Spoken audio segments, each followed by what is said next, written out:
Hey everyone, Mango7Roll here. How we doing today? Welcome to another episode of Epic 7, and today we're going to talk about Baiken and kind of prepare people for the collab that's coming as best as they can. I feel like I wanted to wait to do a video like this because we don't know what's going to change and all sorts of other things that are going to happen when we get this collab coming. We especially don't know in regards to whether or not you should pull, because we're not sure how Elfelt is going to be, and there's so many different variables, but people keep asking me, and I might as well start doing it now before we get the information, so we're not just piling everybody with information in one day. So we're going to talk about Baiken right now and her usefulness, whether or not you should pull, maybe how to gear her, and a bunch of other shenanigans going around with her, where to use her, and all sorts of stuff. You can see mine is currently not geared right now. She's been one of those units for me where I go through phases. I go through phases where I absolutely love using Baiken and some where I forget she exists. I'm also not somebody who uses her actively for one-shotting Banshee, but that's also a thing we'll talk about here, and also something you can still do with Banshee 13 going around. So first off, with Baiken, she's going to be with Torn Sleeve as well, the artifact. I think both are really great units, and it's going to be hard for me to pass them up. Obviously, if you're free to play and you have no resources going into this, you're going to have to make a decision whether or not you get Baiken, Dizzy, or Elfelt, or 1 to 2 to 3 of them, depending on how lucky you get. So hopefully this little mini series will help you decide that. So first off, with Baiken here, her skill 1 is a lot of bleeds. Her skill 2 is more bleeds, some damage, extra turn on a crit. Her skill 3 is detonates, bleeds, and combat readiness boost. Her self imprint is crit chance. Her AoE imprint is attack percent. So for her skill ups here, if you're going to be actively using Baiken and wanting to get the most out of her, I think plus 12 is an absolute minimum on her. You need this effect chance, you need this effect chance, and you need this combat readiness boost, I think, to really get the most use out of her. If you're going to be one-shotting Banshee or something like that, you're probably going to need this higher too, and probably this higher as well. So you're going to need skill ups everywhere. She's a very, very Mola-intensive unit. The difference between like a plus 6 and a plus 12 Baiken are just like night and day, completely different units almost. I would definitely prioritize the effect chance, and you know, there's nothing to really prioritize. You just got to get them all, to be honest. As for her stats and for her gear, she has such a huge difference in stats you want to use. There's a couple places you can use her. One, I've used her as a just super fast Baiken used for PvP, maybe as an arena defense or a guild war defense, just somebody really, really fast to kind of surprise them. You can go really, really slow Baikens. You can boost them up with Oxalots or something like that. For Banshee one-shot, you need to go really slow, really damagey. There's so many different builds you can use, and she's really stat hungry too, because you obviously need some effectiveness to land her bleeds on target. So let's first take a look at like a slower build we might want to use to try to get her for a Banshee one-shot team or an Oxalots team. Kind of the good benefit about doing that setup is you can do it for both, and one gear set kind of fits them both, because if you go the fast Baiken, you're not going to be able to do much when it comes to one-shotting Baiken, because she's just going to kind of tickle her and things aren't going to go well. So with a set like that, for her boots, we're going to be wanting attack percent. Absolutely, there is nothing else you can really use here, and you don't want any speed whatsoever, which seems weird with the skill set. So you can go with like 115 or 120, whatever base speed you want. So I'm going to try to go for a destruction set, since that's kind of the important thing. Get as much crit damage, much attack, as much a little bit of everything as we can. Also, for her crit rate, you do need to remember you can self imprint her if you have imprint. So mine is a B rank imprint, so I need 6% less crit chance, and she also gets the 15% crit chance from elemental advantage versus the Banshee. So like in theory, we only need 79% crit chance to really get that 100% up there. So that's another thing we're going to look at while we're doing this build for her. So we'll set this up here. We're going to go with crit damage set first for her boots, either crit damage or crit are probably the two sets we're going to be using. We might use a hit set too, or we might use broken. We're not sure yet. But I know I have a really good destruction set, so we're going to start off with this. Just crit damage, crit chance, it's all you really care about. As for the ring, we're going to be wanting attack percent, and we also want to get a little bit of effectiveness if we can, and a lot of crit rate, crit damage, stuff like that. So we're either going to use destruction or crit. So first thing we're going to do is actually find our destruction sets first. I know my destruction sets aren't the greatest, so I'm going to be grabbing a crit damage neck as well. 100% need a crit damage neck for her. I know I have some pretty solid crit damage necks like this one here, so we're going to toss this one on her as well. As for crit damage, we're also going to be using a crit damage weapon, again, focusing on those exact same stats. Not sure which one I want to use here, depending on how much crit rate we're going to need. So we'll probably stick with this one for now that's on my Alexa right now. I know my destruction helms are crap, so we're not going to look at that.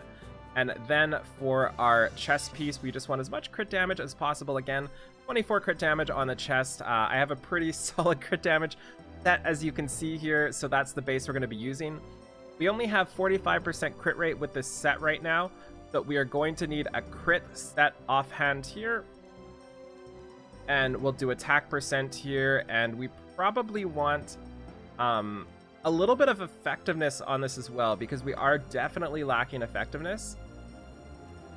So I'm not sure which one we're going to grab. Let's do this one here, because this one has a little bit of effectiveness that brings us up to 53% crit rate. So from our helm here, we're going to get 53, 65% from our helm, so we're going to need 14% crit rate on the helm, which is going to be hard to do, but we can definitely get her done. We know this one right here has enough crit rate to get us over. And I think that's probably our best choice here. Actually, this one's probably better, because this puts us almost at 100%. Actually puts us at 99%, so RIP to that. But it is what it is. We kind of gotta get her done like this. So this is approximately what my Baiken one-shot Banshee would look like. I'm not sure if this is good enough yet. It may or may not be. It's something I'll have to figure out after a little bit of testing. But in general, if you're building a Baiken slow, this is what you want. A lot of attack, a lot of crit damage, probably more crit rate for this if you're using her for PvP, because you're not going to get that elemental advantage, so you'll want another 15% extra crit rate. So I could definitely just drop some crit damage or something like that for it there. Pretty solid build, pretty happy with this, and this is what I would do for that situation. If I'm going a speedier build, there's a couple versions you can go. So you have the pick of the litter kind of. I really like speed sets for the speedier build. She does have a pretty decent base speed. So for your boots, you're going to get to either do speed or attack. Either one work. So let's select both speed. Let's actually go with speed, because I know I have a pretty good pair of boots that I want to use. So something like this, if you're using speed, has a lot of offensive substats there. And we're also going to want an attack percent piece here. I know I have some pretty ridiculously good gear to give to her, so we'll put that there. As for the neck, we want a little bit of effectiveness too, so let's see what we can get here. Probably going to go with speed, crit damage as well for the set. Maybe we'll just kind of give her my Arbiter Villager's gear just to show you what it will approximately look like. As for the weapon, we want, what's our crit rate at? 76%. So we want attack percent and either crit rate or crit damage. I know I don't have the best crit damage pieces, so I'm probably just going to go attack, crit rate, and then use the speed set from the raid. I don't have the best attack percent versions of this, so I will take Arbiter Villagers for this just because I know it's going to work as a set. And then we have two pieces left. We actually have barely zero, pretty much zero effectiveness right now. That's not really a good thing. So we'll want to kind of add a piece here that has a little bit of effectiveness. So do we have any hit set pieces that kind of fill in that gap? not really looking like it. I mean, there is some here, 18 effectiveness, but the rest are kind of not very good.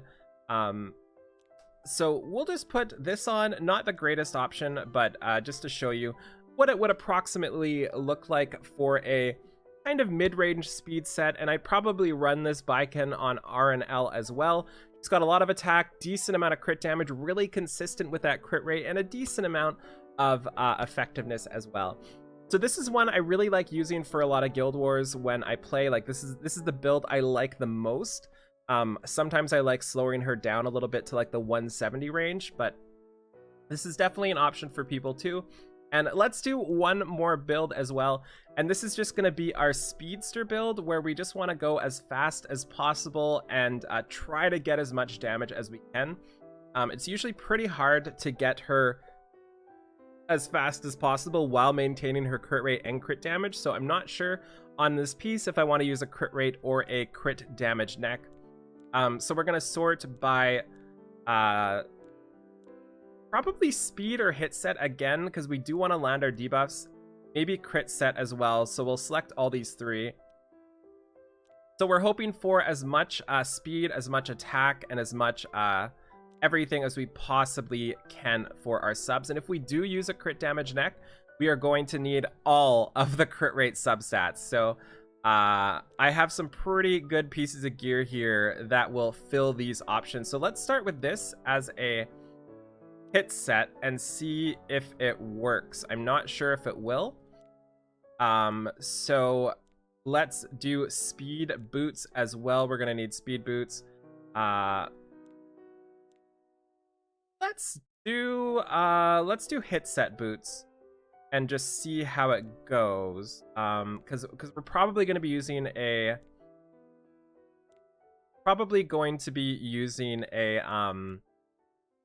hit set neck, just because I know that's going to work. So we want as much crit chance as we can. Really solid pair of boots, all the offensive stats. All you want to go is as fast as possible and as much offensive stats as possible here. So that means we need either a speed or a hit set, and we need attack percent main set, and we will want a speed set as well. So we're hoping for attack, we're hoping for crit rate and speed. If we don't get crit rate on the ring, we're probably in trouble.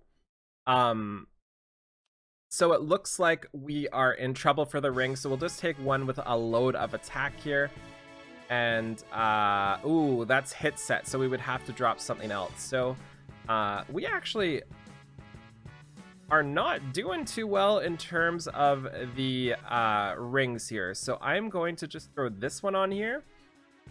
It may mean we're a little too low on crit rate here, but hopefully we can make up for it. So as for the weapon, we are honestly just going for crit rate, so I know exactly what weapon I'm going for. I've got to do Arbiter Vildreds just to get that crit rate up there, and then we'll kind of maintain our speed after to see how we can manage to change that speed without kind of nerfing the build here. And we can get 11 speed out of that as well. Speed, speed, speed, speed, and then we need a speed chest as well, and we're hoping for a crit rate sub, because this has 15% crit rate on it, so going to be kind of difficult to make that work. So this is not really a zoom build. 232 is way too slow, but this is something that can absolutely catch somebody off guard. I don't like this build as much. You need extreme levels of gear to be able to do it, which is why I don't really bother. Kind of same with Akali, you get the idea with her, but the idea is have your Baiken so fast that people just don't see it coming. And with a really fast Baiken, especially if you can survive a couple hits, with RNL, you just do wondrous things. And with her, if you're going for Banshee, you probably want to use Joker, but there's RNL for every other situations, and I'm not sure if it's the best, but it's my favorite to use because it's so fun. When your Baiken pops off, she pops off so hard. So anyways, those are the main situations and main gearing setups I think you should be using your Baiken for. As for whether or not you should summon for her, or if she's worth it, I really think the answer is yes, depending on Elfelt and depending on your resources. We don't know the ordering of importance for these units. Like, let's assume we get Elfelt, Dizzy, and Baiken, and we do not get Ino, or Eno. let's assume those are the 3 you have to think of. You kind of need to rank which ones you're really aiming for and kind of like organize with your limited resources which ones you want to get. I would say if you have any intention of wanting to do really quick Banshee 13 runs, I would say Baiken is something you have to do. There really is nobody else that can do it as well, or even can do it, period, that Baiken can do it. So that's something you absolutely need to be pulling for if that's on your radar. Horn Sleeve is another one that people are really using for Wyvern 13 as well, so maybe that helps you out there. So overall, I would say yes. Yes, I would pull for Baiken. I am not sure what ordering I will rank them in terms of which ones to aim for, and that's something we'll go for. I think in my head, my ordering is going to be Dizzy, then Baiken, then Elfelt, depending on how good Elfelt is. That's in my head, the ordering at which you should obtain these characters. And the main reason being, while Baiken is irreplaceable for what she does is replaceable right now anyway. A good example is, while it's fantastic to have 5 or 30 second, 45 second, whatever speed these Banshee runs are, it's not necessary whatsoever. And if you're the type of person who cannot afford summoning for both Baiken and for Dizzy and for Elfelt, you're not the type of person who can afford maintaining 30-second runs. So the faster run doesn't matter for you specifically. So yeah, that's gonna be it. Just a bunch of talk about Baiken, maybe kind of give you some knowledge on her, maybe talk about her a little bit, because that's all we really need to do sometimes, is just talk it out, you know, talk it out, talk about the unit. Maybe this will help you decide whether or not you want to go for her. The answer is obviously yes. If you can afford doing it, absolutely go for her. But when you're slim on resources and you're just hitting pity everywhere, you don't have a choice. Hopefully this helps you out. So thank you so much for watching. Feel free to like, comment, subscribe as always, and I'll talk to y'all later. Bye, everybody!